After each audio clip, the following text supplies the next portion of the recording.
All right. And as everyone is coming in, we can also introduce ourselves in the chat. And also, we would love to know your favorite children's book featuring a disabled character.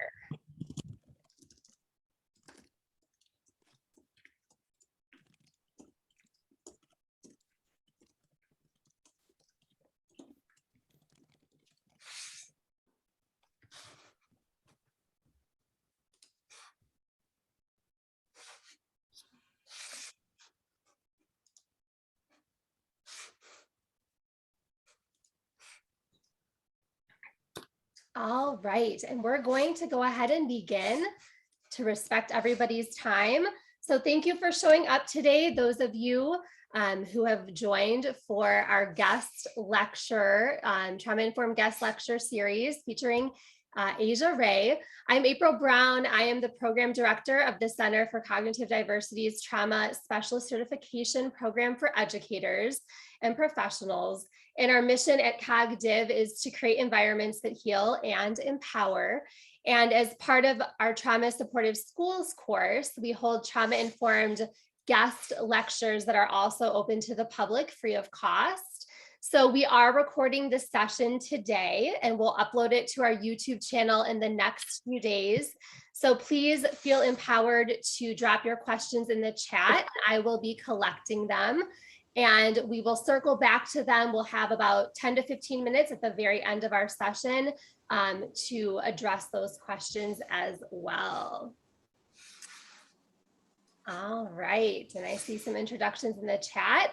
So I'm excited to introduce our guest lecturer for today, Ashia Ray of Raising Luminaries. Ashia is a good friend of mine and has impacted my life and my family's in tremendous ways because of their advocacy and activism.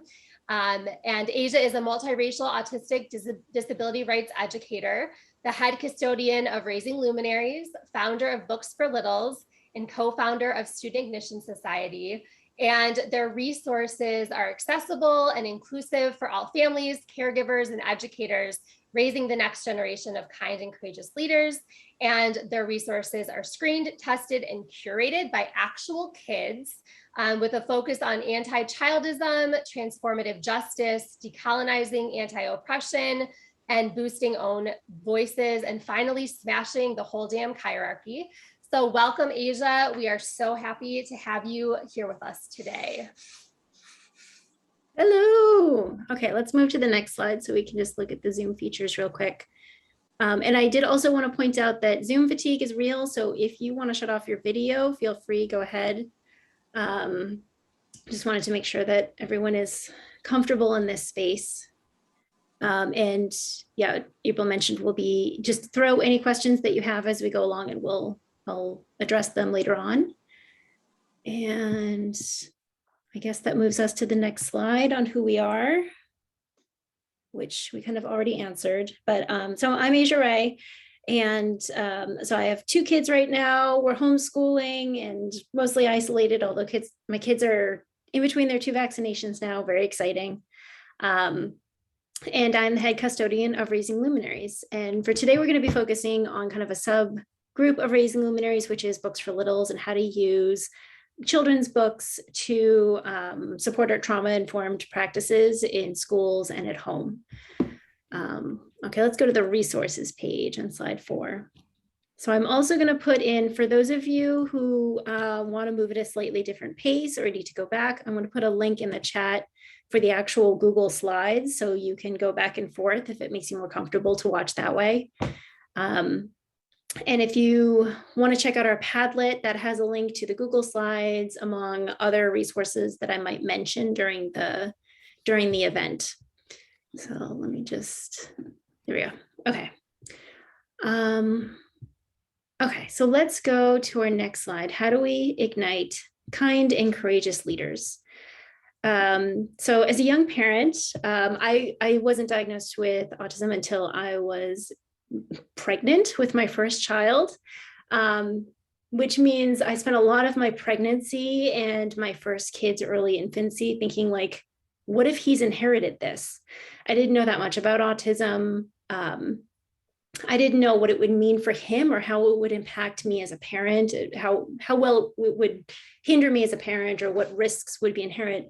But I did know that I was absolutely terrified that someone would take him away from me, because we have this kind of social assumption that to be disabled means to be incompetent, which is not actually true.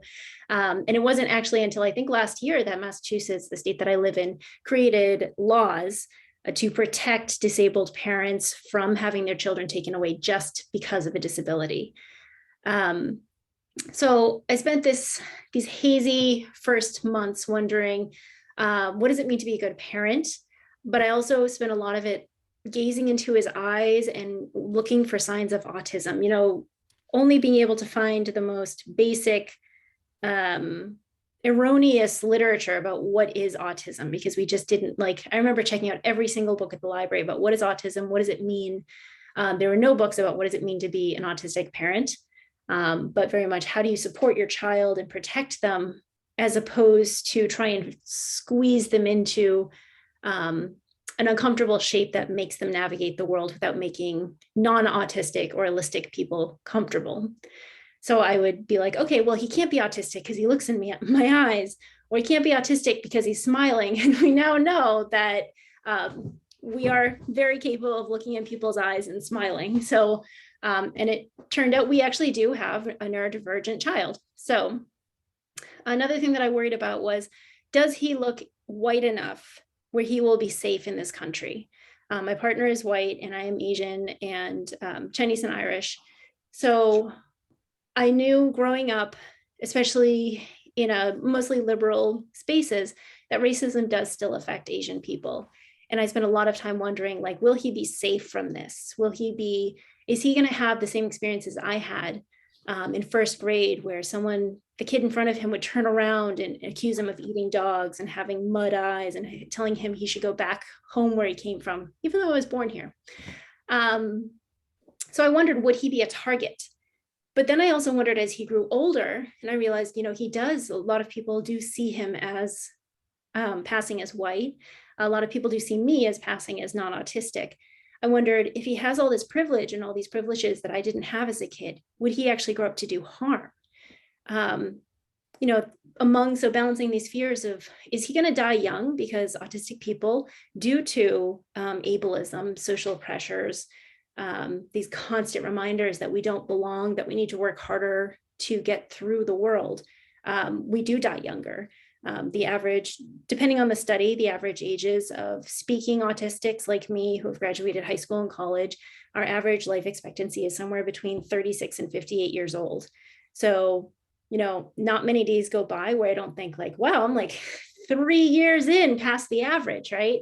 And it's very stressful to have to worry about this for our own children. So I spent a lot of time thinking, how am I going to raise resilient, responsible kids? Both kids who are prepared to be the target of ableism, racism, systemic oppression, but also kids who, if they do grow up with power and privilege, how do they keep from accidentally trampling other kids, right? And I spent a lot of time thinking about this kid, Dave, that I went to elementary school with. And he was just a turd. He was just a terrible child who was just awful. He spent a lot of time picking on me. And I don't think I ever said anything to him. He just really narrowed in on me for whether it was my race, whether it was my weird social skills. And the thing that made him stand out more than the other kids who picked on me was that he had such a nice mom. She was a recess monitor. She would spend time talking to me, and she was very pleasant and polite. And I think about, I constantly wanted to ask her, "You're so nice. Why is your kid such a jerk?" And I spent a lot of time thinking and realizing, wait a second, you can be very nice and kind and sweet and still grow up with children who are completely oblivious to their power and their cruelty. So it wasn't until I was about 9 years old that someone actually stood up for me. There was another white kid who, a bunch of boys had ganged up on me. They were throwing spitballs at me. They were making fun of me. Kids I had never spoken to. And he just stood up and he's like, "Guys, leave her alone." And that kind of blew my mind, that idea that someone could be an upstander. This kid who actually was only 9 years old, he had the same education as I did. And it turned out that like you can't actually stand up. And I thought, man, what would it be like to raise kids who have his power and weaponize it for social good? Now, in thinking of all of this stew of worries and fears among being an autistic parent without childcare or much support, I thought about how am I going to talk about things like ableism and racism when they're such emotionally loaded topics for me, for my emotional triggers? How am I going to prep him for targeting without sending him into the world already scared? And how am I going to teach him how to identify systemic oppression and then wield his power for good? So let's see, let's go to the next slide.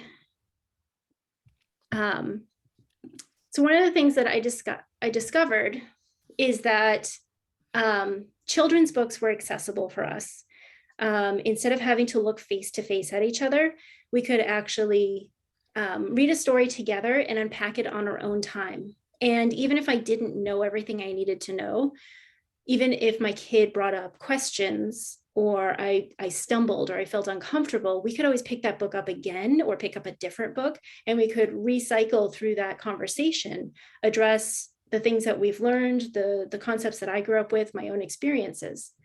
What I've actually found over the years is even adults who have more power, more privilege than me, who actually have a different kind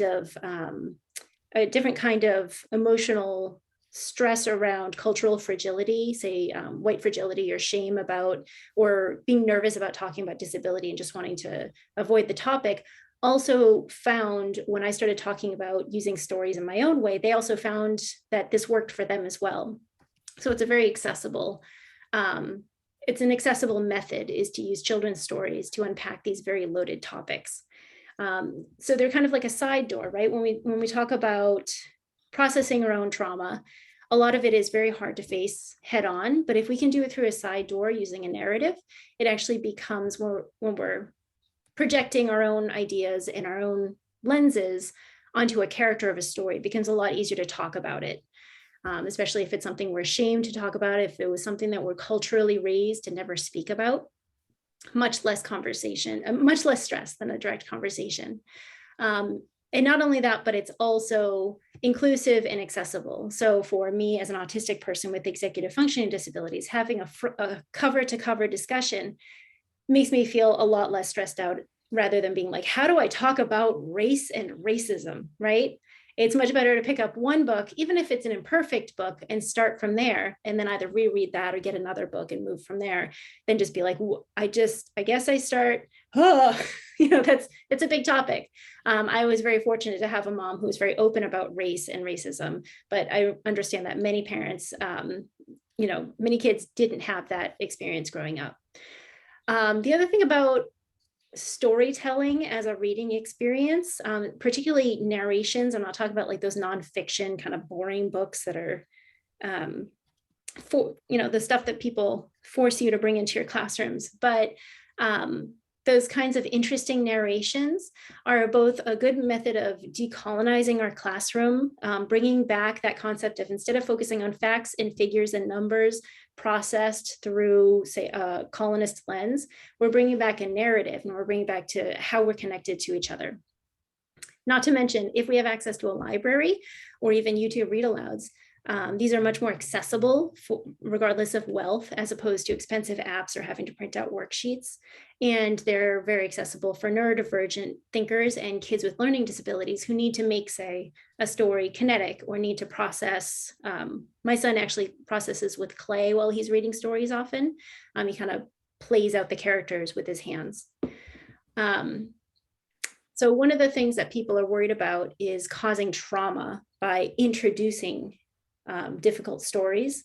A lot of people are worried about breaking their child's innocence, which is just another word for obliviousness. Other people are worried about triggering a trauma response from something that's already there. And I would argue that it's much worse to, I think they mentioned in that article that April sent out, it's much worse to remain invisible and not address that ableism exists, not even point out to kids that ableism exists, not even point out to kids that racism exists, and then leave them in spaces, including just regular classrooms, where other kids are going to be ableist and racist. It's much better if we just point out this does exist. We don't think it's right. And then we can move forward and empower our kids to take small actions to correct that. So ignorance and refusing to read about these topics and talk about these topics leaves kids vulnerable to targeting, including grooming and internalized bias. And it also leaves them vulnerable to re-traumatizing other children. For instance, many of the kids in my kids' school, I understand, do not understand that boys can wear skirts. So that's a problem because there's a lot of kids in my school who target my child who actively wears a skirt, not just because he enjoys it, but because he wants to set the tone that it is safe for other boys to wear skirts in school. And I think about how much safer it would be to send him to school if all of the parents had addressed, yeah, this is something that kids do, regardless of whether or not they agree with it. This kind of discussing, say, anti-Blackness before kindergarten also has equipped my child, who is not Black, to better identify when his teachers are treating his Black classmates differently. And that equips him better to stand up and be like, hey, I just noticed you're treating my friend differently than you're treating me. So one of the things we want to do is not just pick up a book and just start reading through it as fast as we can in a monotone, but we want to understand the reader lenses. The kids who are reading these stories, how are they approaching this book? I get a lot of people asking me, can you give me a list of all the problematic books and all the books you recommend? And it doesn't really work that way, because every kid is going to read a book differently. What we have to understand that is every child's perspective matters. And up until recently, most books were written for non-disabled white boys. And it was just kind of understood that the rest of us would have to, imagine ourselves as them to get something out of the story. What we can actually understand now is that through an anti-supremacist lens, there is no default child. There's no default point of view or experience. Instead, we can pick up books and ask the children, how did we get here? And what power do we hold in relation with others as we're reading these stories? So there's a few different types of books, but the main 4 that we really focus on for Books for Littles is validating books, which are the books that help us feel seen and heard, understood, realizing that we're not alone. Until I read Spork by Kyo McClear, I had never seen a book about a multiracial experience. I just thought it was just, an isolated, I'm a multiracial person, I'm an oddity, there are some other multiracial people, but they probably don't have the same feelings about it that I do. What I understood is that it's part of a broader experience. And while I am a unique individual with unique experiences, it is very validating and gives me a bit of catharsis to see that, oh, wow, other kids have also had this experience of not feeling accepted in any place on the planet. And it makes you realize you're not wrong or broken, right? When you read a book about someone having an invisible disability, this is actually something that is a systemic social disability problem as opposed to an individual disability problem. So when we think about things like trauma mastery, repeating our cycles, revisiting these stories, it's because we want to go through and we want to regain some control. These validating stories help kids unpack that and help them start along with that process. The second type of lens is destigmatizing, which is understanding systemic cultural patterns and power dynamics. So explicitly saying, here's what it's like to have a disability, and that allows kids some freedom to ask questions if they're a little bit nervous to talk about them outside of story time. It tells kids that these are not isolated incidents when we're talking about injustice, racism, police violence. It's not just you did not cause this. This is a wider systemic problem. Normalizing stories, which is the stories that we should be reading at a rate of like 10-1 for all targeted identities, are a reminder that we are more than what has been done to us. Not excusing any previous trauma or experiences or violence that has happened to children before, but just accepting, yes, this did happen to you. And you are still you're not completely defined by it. You can still be a kid who goes and gets ice cream, right? And these are the kind of books that foster resilience, defining children who are navigating trauma beyond that dynamic of just the savior and the victim and the villain, understanding that they're complex people who can bring their whole selves to school.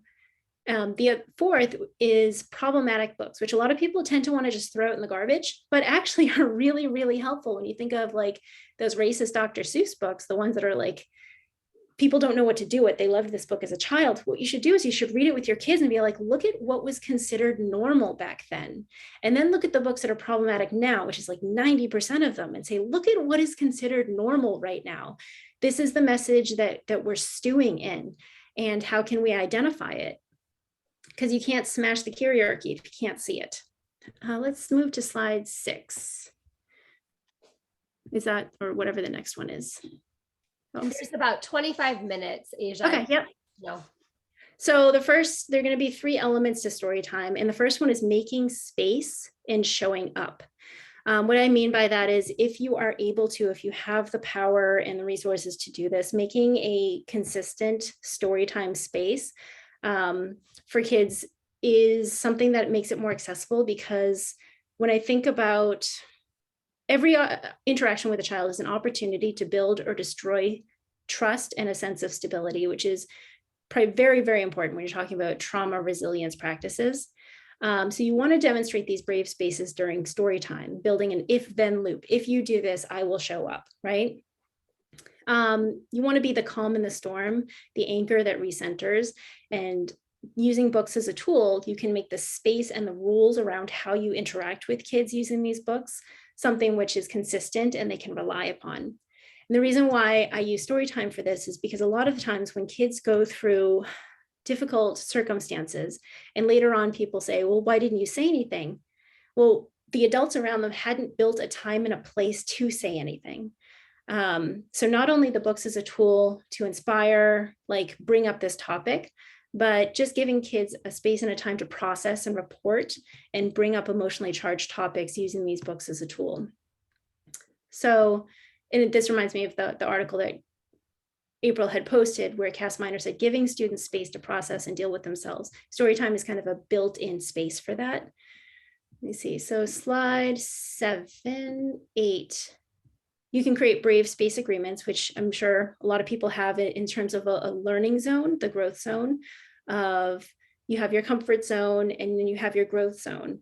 Storytime is inherently a growth zone because it gives kids an opportunity to reflect and learn and grow and take risks with these conversations, as long as you set explicit rules ahead of time that it's okay to ask any of these questions, and create rituals, which is particularly accessible for neurodivergent kids who are constantly trying to avoid having a meltdown, right? And if they know that, okay, on Friday we will have story time, they know that that will be the time when they can discuss these conversations.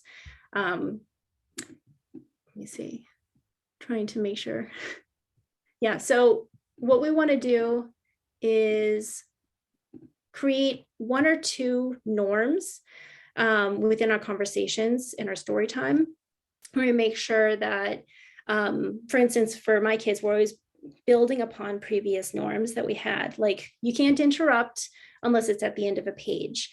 Or what does it look like to have a listening body? I know in my kids' school, a listening body is silent, eye contact, and it's profoundly uncomfortable for many neurodivergent kids. So inviting kids to have a say in what our storytime norms are is a way to give back control to our kids. Let me see, let's move to slide 9. So collaboration and choice. When we're talking about trauma responsive practices, how can we get kids to collaborate in storytime, and how can we give them some responsibility for storytime?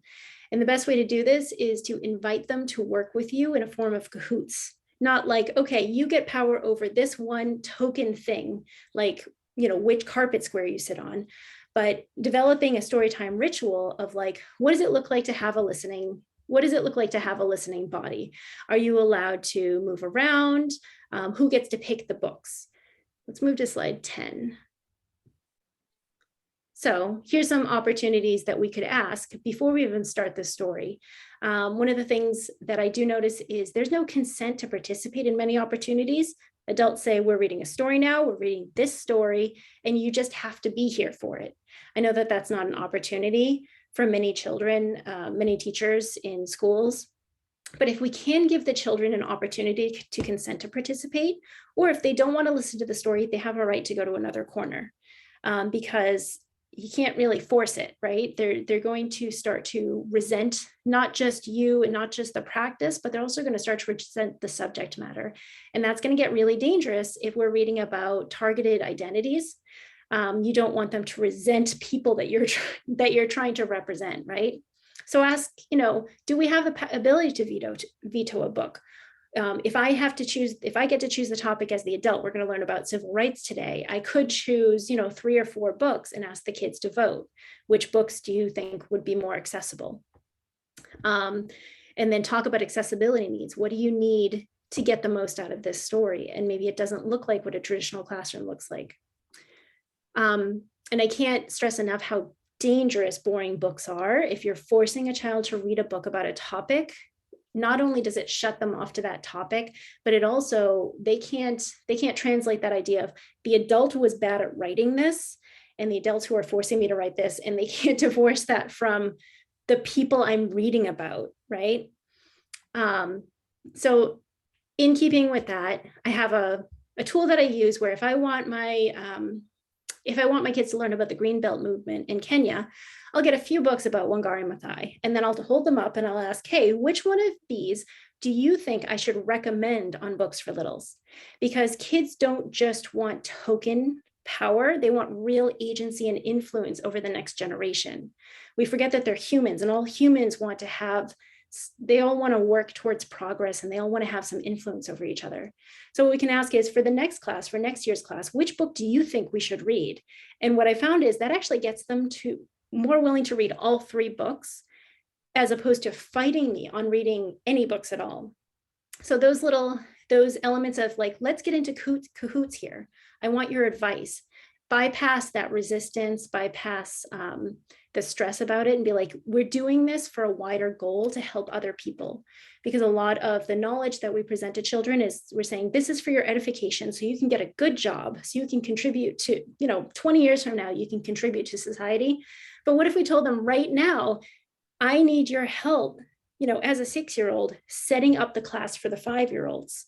That creates a sense of responsibility and care and interdependence with the rest of their community. And it tells them, particularly through the lens of trauma resilience and post-traumatic growth, that their thoughts and voices and their needs and their decisions matter, and that they're very valuable contributors to our wider community. It tells them, it's a reminder, you're not disposable. We really need your voice here. And if you think about, we don't ask kids to vote until they're 17?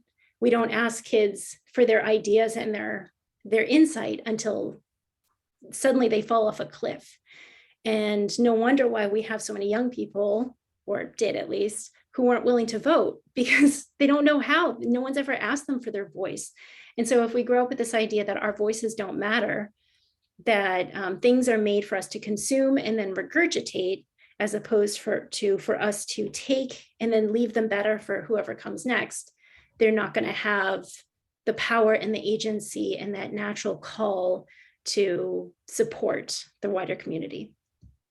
Let me see, let's move on to slide 11, empowerment and compassionate disruption, which is critical reading in good trouble. And this is where particularly problematic books come in, and they're very, very helpful.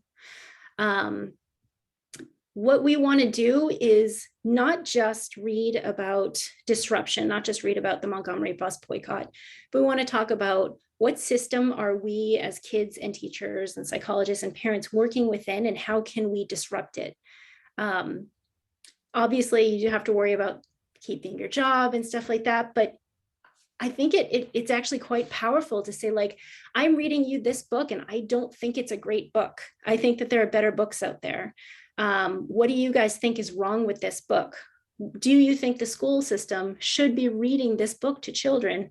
And what do you think we should be, what letters should we be writing to our literacy specialists? What letters should we be writing to our superintendents to point out that this book is sending kind of a harmful message? So let's move on to slide 12. And to make this easy, you could just start out with a few questions. You could ask, who's this book written for? Who is it about?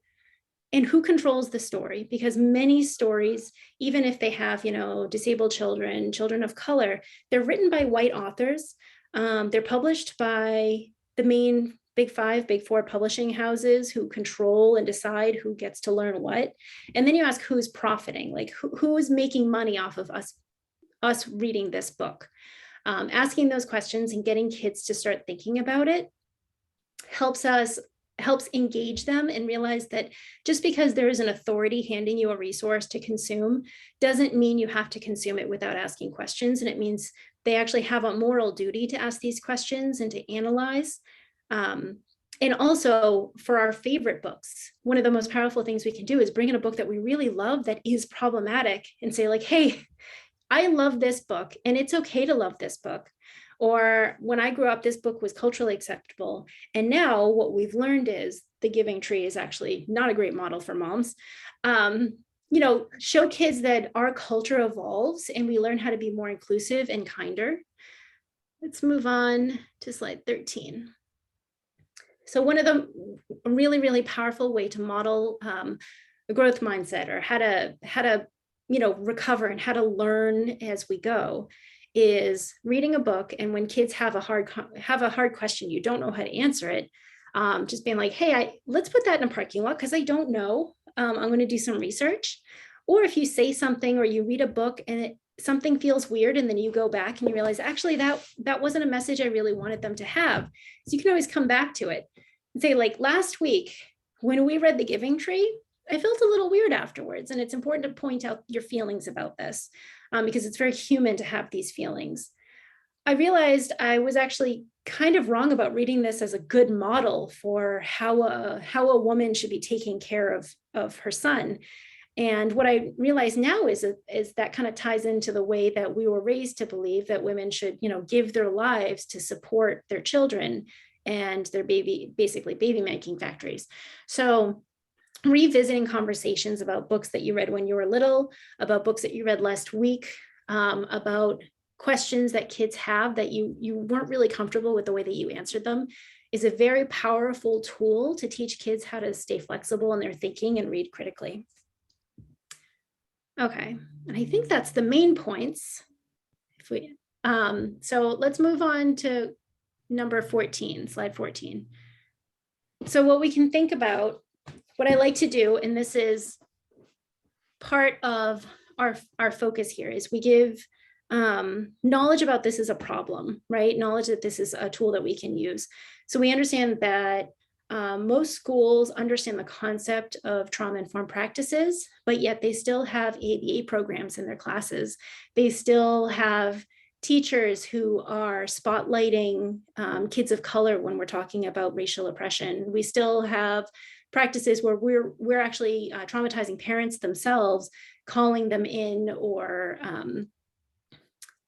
just expecting everyone to behave exactly the same, listening bodies.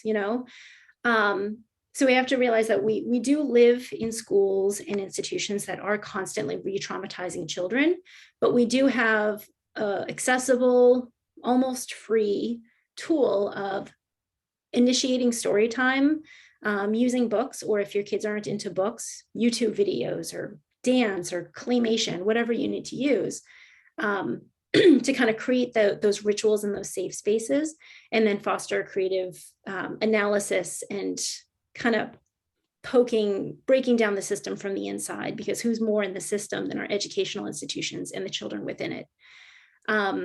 So April, if you want to take away the exercise of how we can move from this into maybe a discussion. Yes, absolutely. So based on all of the information that Asia just shared with us, and it was really cool to see the trauma-informed principles for educators aligned with story time as a practice of empowerment and liberation for kids. So I'm interested, this is just a practice. Like I used to think blank, but now I know blank. And I can change how I blink, and I can type this in the chat as well. I used to think, but now I know I can change how and just this kind of using this framework as a way to engage in a conversation about a call to action. So anyone that would like to unmute or share in the chat, or any other way that that works for you.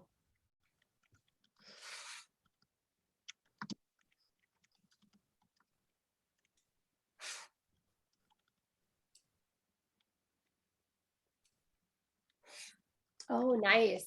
In the chat, we have Colin, I believe, and if I am not doing your name justice, please let me know. I used to think problematic books should be avoided. Yeah, absolutely. That's a great one. Yes, absolutely. Now I know they should be contextualized and discussed. Yeah, that's one that I often think about as well, is how can I hold these conversations with educators and with my own 5-year-old when there are books that are problematic. And Asia does such an awesome job of supporting folks through that, navigating. Yeah, and I will say, after 8 years of picking books apart and reading problematic books, and there's a certain glee that children will find in starting to recognize these, because they'll start to recognize these patterns on their own. And now even just, we watch movies once a week, and watching the 8-year-old just eviscerate movies is hilarious and makes me very proud. Yes. Anyone else have any thoughts around this? Or anything else, even just sharing anything that resonated, and then we'll have time to get to questions as well.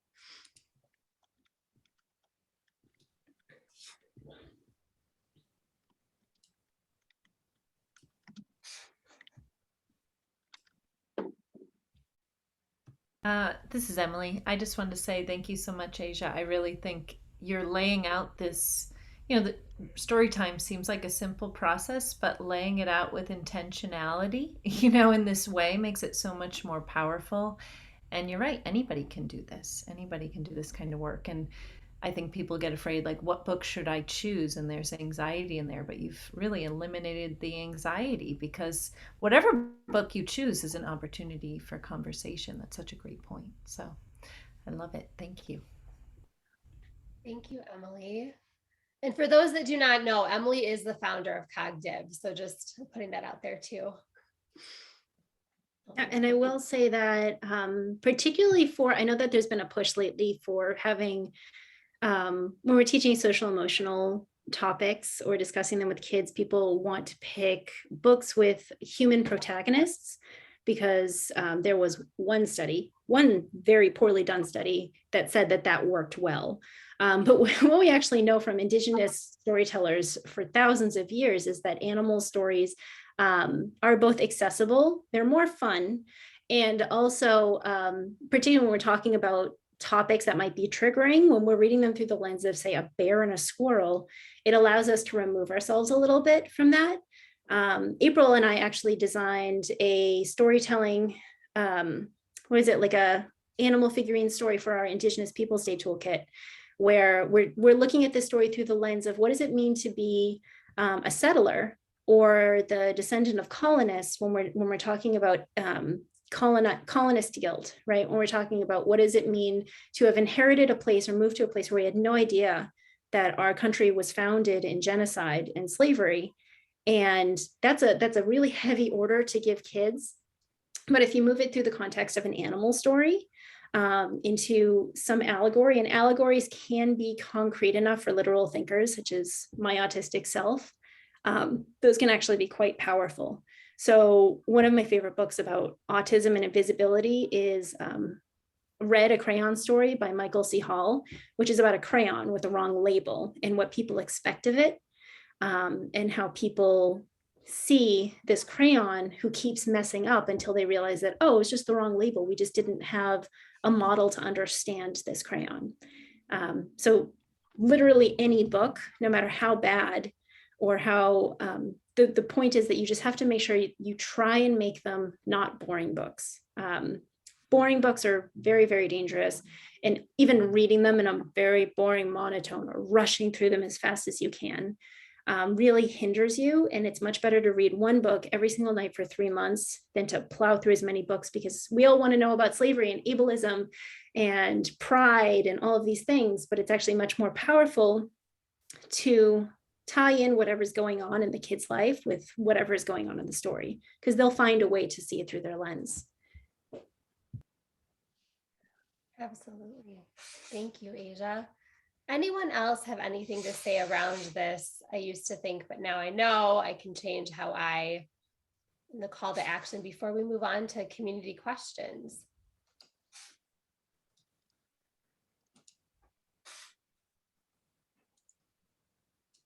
All right. All right, we'll move on to community questions then. Does anyone have any questions about what was covered today during Asia's guest lecture, or any questions for Asia? I will put in the chat as well information about how you can contact Asia as well with services and offering. Asia offers workshops and webinars for educational organizations. So the service the service page is in the chat for you as well. Or you can also email me if you would like to be connected. So I'll put that there too. And any questions? Well, I looked at the Padlet a little bit and it's so rich. I wonder if we can make a little time to look that over a bit, because there's so much there. So I'd love for you to just talk with us, or maybe we can put on the screen or something. Yeah. So thank you for that resource. A great idea. Let me get that up here.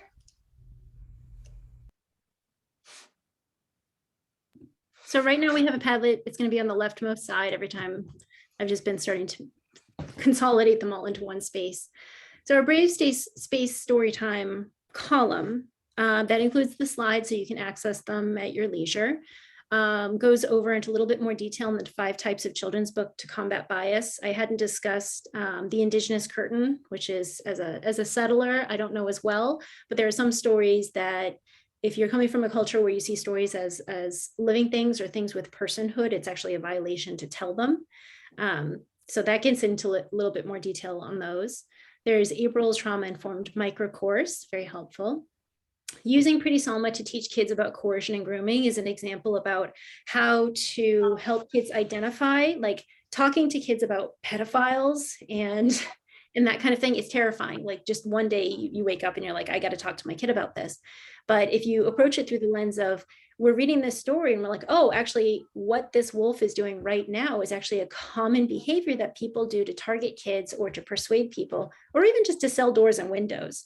So if you have this, this cute story, but it's like a little Red Riding Hood kind of story, we kind of break down using the story, and then you can take that book and at your child's pace, bring up these topics.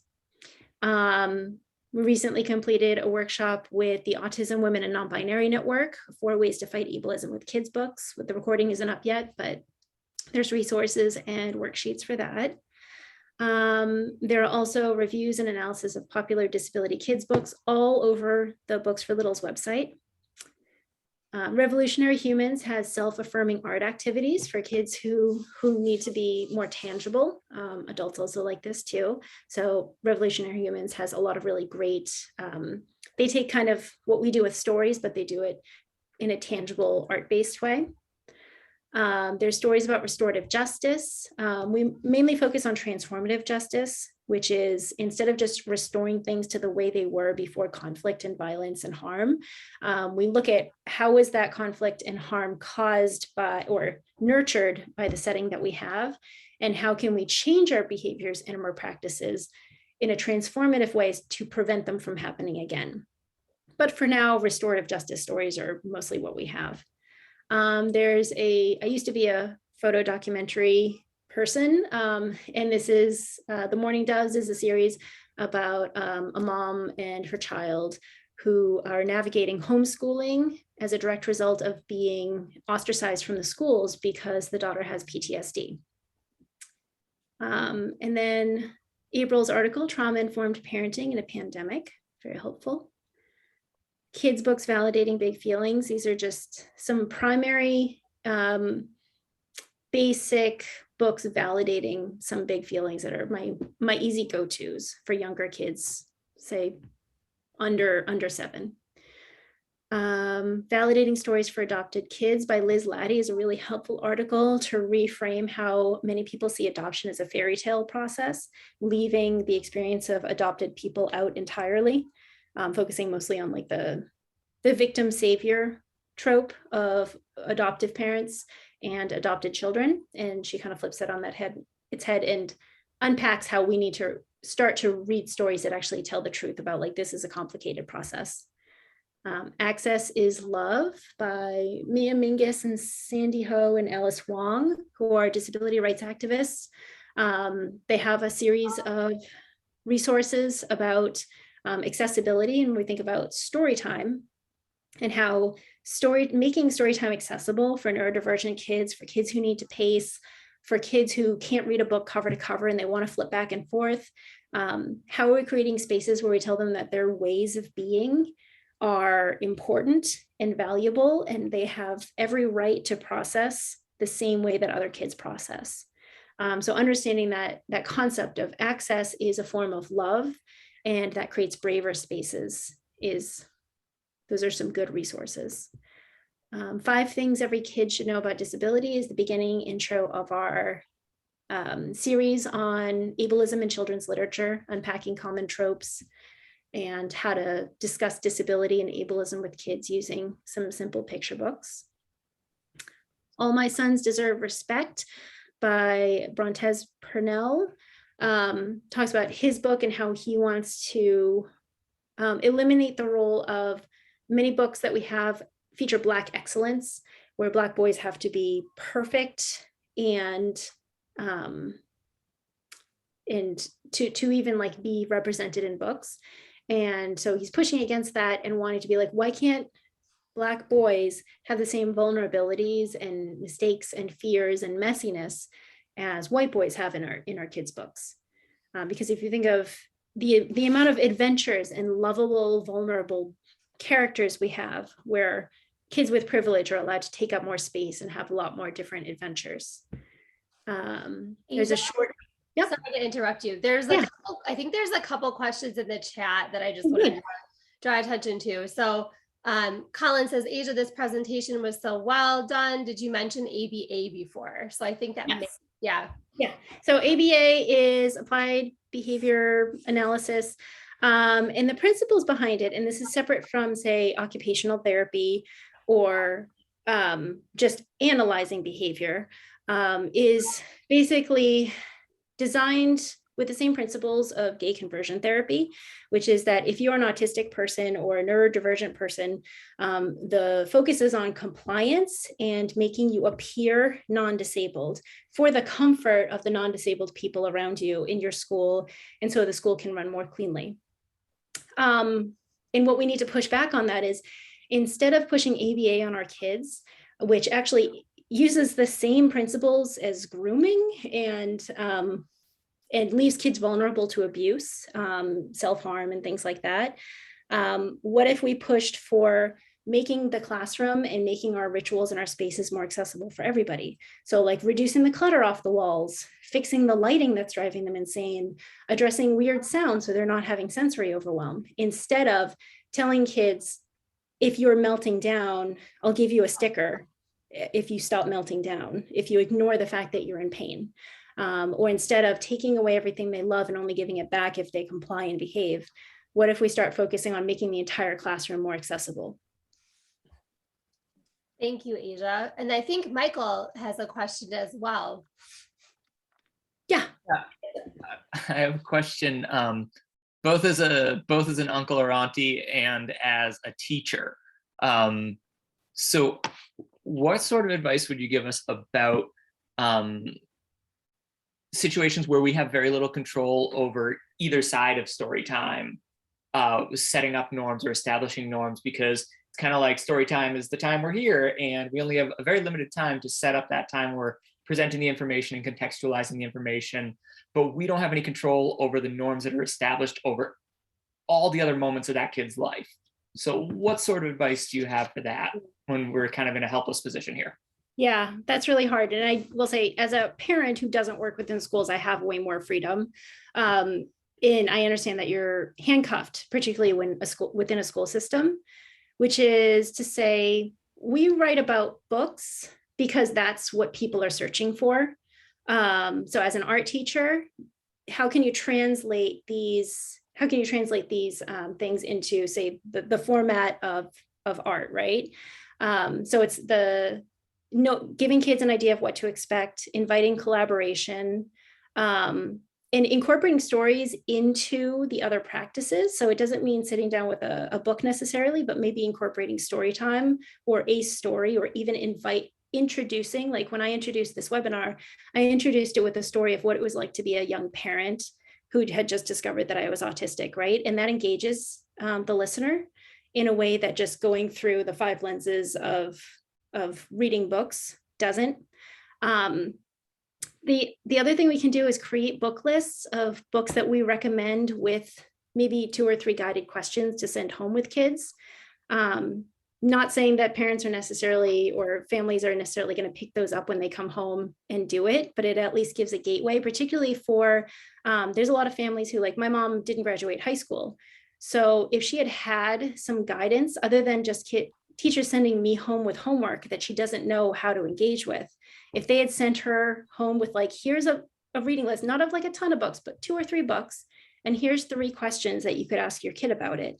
And the wonderful thing about picture books is, even though my mom was dyslexic and had a hard time reading, those were short and accessible, or even like a YouTube video or with a read aloud. Those are short and accessible. So that gives English language learning parents, immigrant parents, parents with their own disabilities, that gives them a little bit more access to these stories so they can unpack them at home. And you can be like, and here's how it ties into what we're doing in the class right now. But this is a special bonus, resource. That's the best I can think of. Do you have any other ideas? Those are all great ideas. I'm also calling into question the culture that we are pushing back against. And you're this one voice in a sea of other voices that reinforce a different culture or a different world that they're immersed in. So then you end up being, you're easily discounted as an aberration because you don't line up with the rest of the world and what the rest of the world around them is expressing. Yeah. And I would say we could take advantage of that because kids love that, right? Oh, as a middle school teacher, they love it.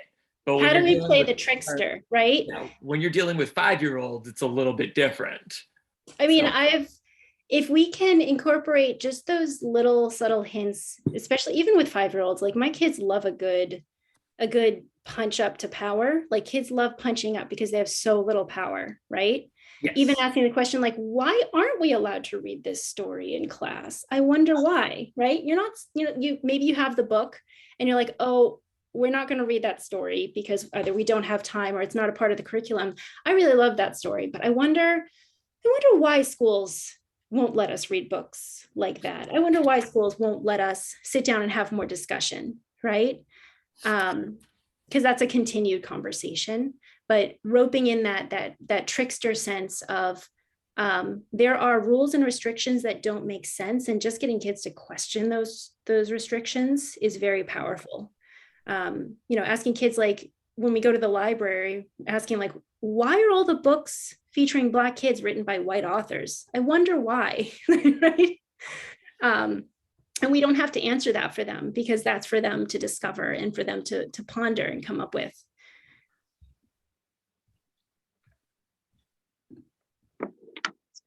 Thank you. Thank you for the questions, and thank you, Asia. Does anyone else, I know that we're heading towards the end of our session today together, but does anyone else have a final question that they would like to ask before we say goodbye? And also, if anyone has anything that maybe wasn't clear or there is something that I could have done either with the slides or the presentation to make it more accessible. I love feedback like that. So I love knowing like what was helpful and what could we do better for the next, I'm soliciting your advice in cahoots, right? What can we do better for the next class? How can we make it more accessible or interesting or fun or. Can I say something really quickly? First of all, thank you so much, Asia. I'm trying to process all this. I have a 4.5-year-old, and I've been asking myself all these questions and like, who do I want my son to be when he grows up? And I want him to be the one that stands up for others, the one that fights for social justice. I'm like, how do I do that? Anyways, thank you. This is great. So much information. I was like checking your the webpage and like trying to find you on Twitter, etc., as I hear the conversation. But I also wanted to speak to Michael because I understand the last question and how heavy it can be just to take this on your own. And just something that I'm thinking is like, as teachers, as you said, trying to plant this seed, Michael, we need to find allies in our institutions. So we need to find those teachers that are willing to stick their head up with us, so we are not alone doing this job, because it can be heavy at times. So we need to do it together with others. Just a thought that I wanted to share and feel. Yes, thank you, Laura. Thank you so much for sharing your thoughts. Absolutely. We need each other. Absolutely. And I think in the chat, Asia, I think, Rebecca, you have a few thoughts on accessibility. We would love to hear. And thank you for being here with us today. Oh, thank you. Because I am blind, low vision, describing what is on the page as you're talking I need that. And also if you're sharing it as a doc, put image descriptions in or have someone who can help you do that. Yes. Awesome. That's awesome. Thank you. Thank you, Rebecca. Those are the two big ones I can think of right now. Awesome. Thank you so much. Oh, another one. When people introduce themselves, and if you have your camera on, describe who you are, or like describe what you look like and your surroundings you're in. Yes. Perfect. Awesome. Thank you. Wonderful. Thank you. Now I'm done.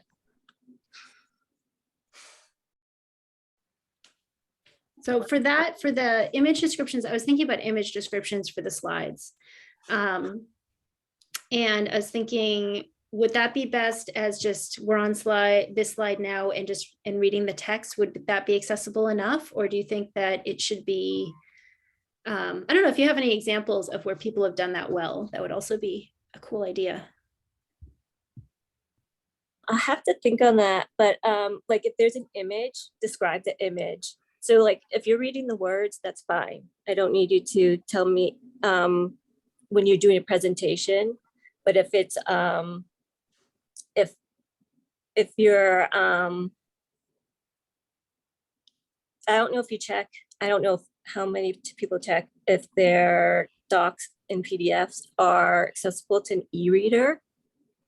And what speaks from your document.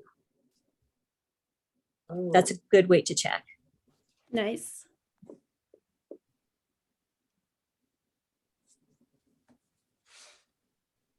So I will have to get back to you on resources of someone who has done slides, incorporating all those together. Yeah, no pressure. I just thought. Yeah, I'll find something. And I'll be looking to Rebecca. Those are great points. I jotted all of them down. So thank you. We appreciate you. Thank you. Yeah, thanks. So good. All right, everyone. I stopped sharing the screen. Thank you so much for coming to our trauma-informed guest lecture today. And we appreciate all of your just thoughts and ideas. And Asia, thank you so much for your time.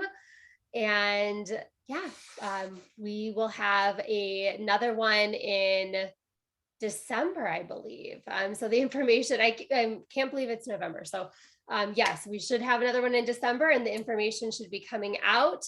And I believe that Emily Connection's actually, a little off, April. oh, is it? Oh no. But Can everyone hear me okay? Yeah. I can hear you. Okay. I just want to drop one more time. Emily had put in the chat as well. We do have a workshop coming up with Navajo researcher Paulina Whitehat on restorative justice and Indigenous peacemaking practices. So I did drop that event right in the chat again, in case you lost it as well. So that should be in the chat too. All right. Thank you so much, everyone. And thank you for being here with us on a Saturday, and have a wonderful rest of your day. Thanks, everybody. Thank you. Bye. It was great. Thanks, Colin. Thanks, guys. See you later. I'm going to stop the recording. Let's see here.